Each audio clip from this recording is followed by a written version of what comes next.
everyone. Welcome to Community Connection on Location. I'm Liz Brown Swanson, and I'm here at Ladera Linda Park in Rancho Palos Verdes, where over 500 firefighters from LA County have been training for 3 days, all to prepare for what could be yet another devastating fire season. It's been less than a year since more than 500,000 acres burned and 1,500 homes due to wildfires in Southern California. And while this season we can only hope for the best, firefighters say they are getting ready for the worst. The key thing for the residents is to go outside their home and to take a look at their own brush clearance, to clean up anything around their house and assume that they're not always safe. If a fire starts, where is it going and what's going to happen? They can always call one of our fire stations on the peninsula and have them come out to their homes. They can bring the community together in the neighborhood, and we can talk about their safety and what we can do to prepare their homes in case a fire breaks out in and around the region there. I think that people need to really clean up their brush around their house and clear it out as far as they can clear it out reasonably, because some homes are so close together, if you cleared all the brush, you wouldn't have any up there. You wouldn't have any vegetation. So that's something they can do. Also, vegetative management. They might consider what they can put in around their house that is greener, that won't die fast, and something that would protect their structures. We're talking a little bit about the history of firefighting here on the Hill, but overall, I mean, every year we sort of hear this is going to be the worst fire season ever. Watching what happened last year, what are your predictions for what to expect here in 2008? Typically, the wildland season for the fire department in Southern California starts sometime around July. And it continues to dry out. It pre-dries all year and preheats all year long, and then it dries. Last year, we had an early fire season. We were starting to have spot fires in April, and we thought we would have a long, dry season. We did have a lot of fires last year. This year is pretty similar to last year.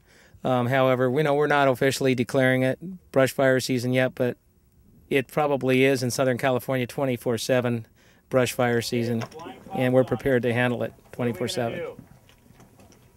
I've been in the fire service since 1977, and I've been with Los Angeles County 1981, so it's 27 years. And what do you love most about your job? What I love most about my job is this is a family. This is a close-knit family. They're very inspirational. They're very motivational, and they seem to be very aware of their surroundings. We work hard to work as a team, and I think it's through the fire department that I was able to become a better person and a better father in life, and a better person to work with off the job. So most of us guys have a lot to thank the fire department for. Whatever, to start from the beginning, what's happening here over 3 days here up at Ladera Park with the training exercises? Well, I'm one of 3 commanding officers here in the Palos Verdes Peninsula in Battalion 14, and annually we conduct a wildland brush exercise. It covers a variety of wildland exercise parts of the program that might include progressive hose lays, structure protection, firefighter safety briefings, helicopter safety. We also cover certain aspects that are more classroom oriented, but we touch on them briefly in some briefings we give out here. It's all about firefighter safety. It's all about protecting our community, and it's all about knocking down these out of control wildland fires. How do you end up picking this location for your training exercises? Is it just set up nicely, or how do you pick this area? The Forrestal Intrepid location happened about 6 years ago. We were doing it down the street near Sea Cove, I believe, or Pepper Tree, and the people that own that property wanted to develop the property, so we relocated to here. Unfortunately, it seems like that this may become a nature preserve, and in the future we may not be able to use it. We won't have a place to locate our drill at annually, which is a 3-day event, a twice-a-day type of event. When these guys leave here, and women, what do you want them to leave here with? How will they be better prepared?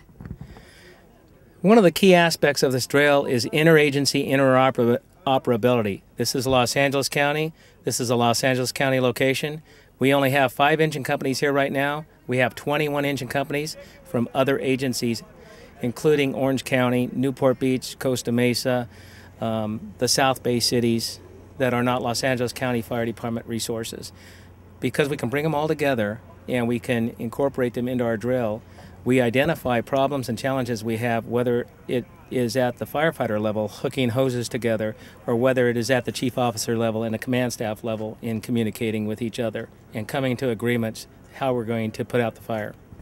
These drills are designed to get us in the mode of thinking about wildland brush fires, firefighter safety mainly, and then doing our job efficiently and safely. I've been showing the eductor drill. It's another way, it's an apparatus that's used to get a secondary water source for the fire engines to augment the tanks, the 500-gallon tanks on the engine.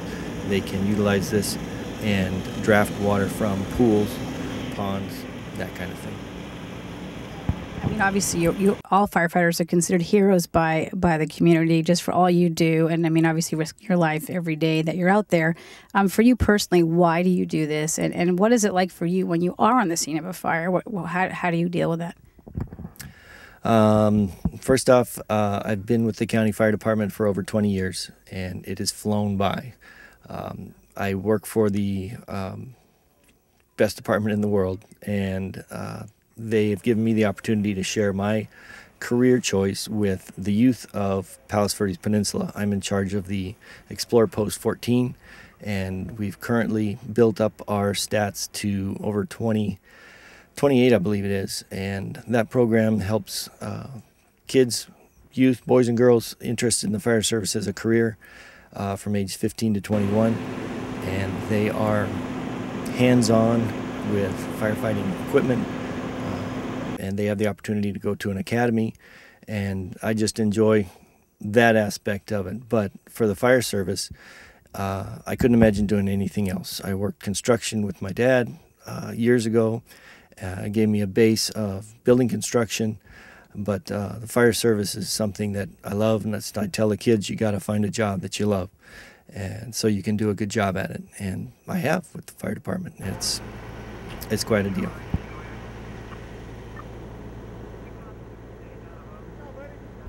What I have on now is our wildland brush gear. They have a single layer of Nomex. It's not fireproof, it's fire resistant. When I started, we just had a coat and no trousers to wear. There weren't the web gear that we have to maintain equipment as needed if you're out on the fire line. We have fire shelters that are new last year to us, proper fit, and a little more control for protecting us in case we are overrun by fire. What about fighting fires here on the peninsula? Talk about the challenges and some of your own experiences.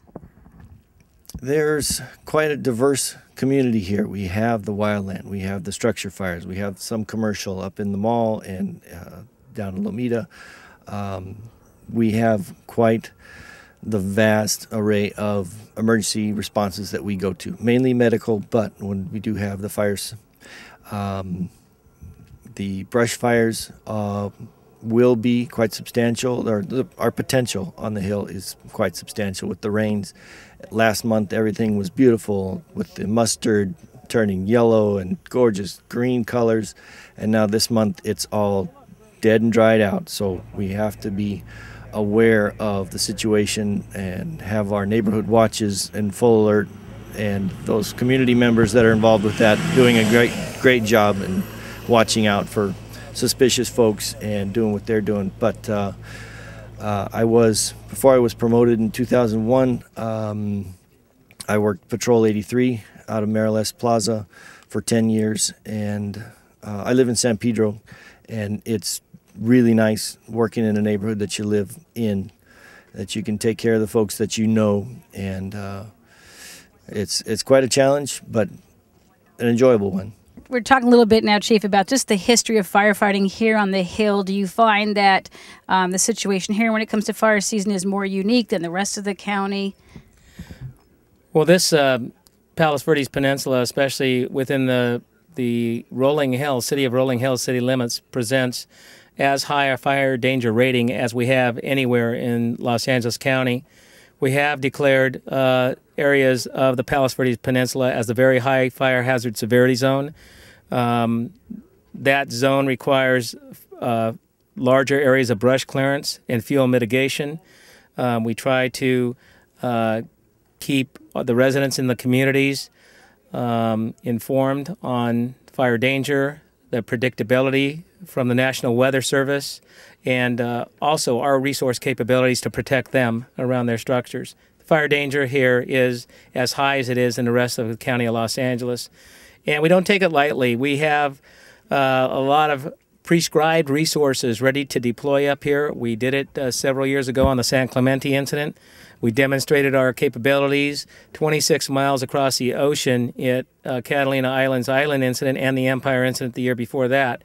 So they're going to get the best fire department capable to do that job here in Palos Verdes. It's just a resource deployment issue. We're well managed. We think we're well organized. We drill a lot on it. We're all about firefighter safety. We're all about our communities. What are your biggest challenges that you face in fighting any fire?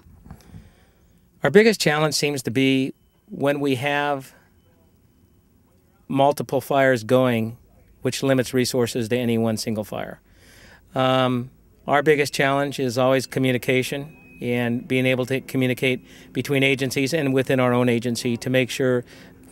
Our biggest thing is firefighter safety and protecting the community. So communication is the biggest challenge, but we have a problem when we get lean on resources. Well, coming out here and, conducting these progressive hose lays is always helping us because we want to obviously save homes and property. And doing this, we work with other agencies so we can be on the same tactical frequencies, and we all know we have the same game plan. I know you mentioned you've been at Rolling Hill Station now for a few months, but years back they have had a history there of having just some really tough fires and tough times from fire.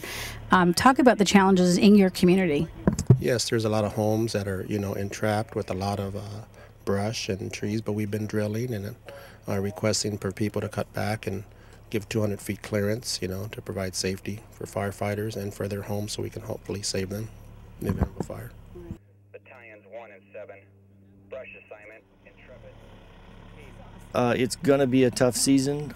Just to be alert, know the situation, know where you're at, know how to get out of situations that you may find yourself in.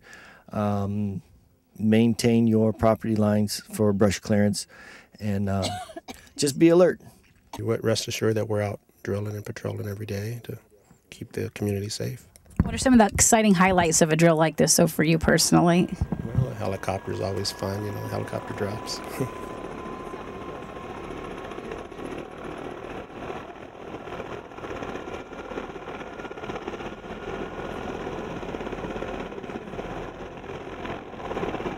I think the community that we serve, the Palos Verdes Peninsula, City of Rolling Hills and Rolling Hills Estates, and Rancho Palos Verdes and Palos Verdes Estates, we also have Catalina and Lomita in our battalion, need to be aware that they should be proud of their fire department. We are what we consider a premier all-risk agency. It's not just about wildland fires. It's about earthquakes and floods and anything else that can happen in our community.